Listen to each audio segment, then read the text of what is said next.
welcome to our math class. Today we will be solving question number 5. Here the question says that at what rate will be interest on 400 naira increase to 24 naira in 3 years, reckoning in simple interest. The first parameter given to us there is the what? Is the principal. So our principal is 400 naira. Okay, and here our interest is 24 naira.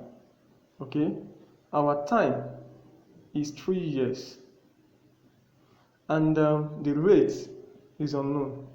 So using this general formula that we all know, that what? Rate equals to 100i over pt. Okay, so here we have 100 times the interest, which is 24, over the principal, which is 400, and the time, which is 3. So 0 cancels 0 here, 0 cancels 0, 4 here 1, 4 here 6. Okay, 3 here 1, 3 here 2.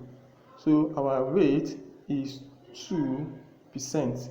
Thank you, and don't forget to subscribe to our channel. See you next video.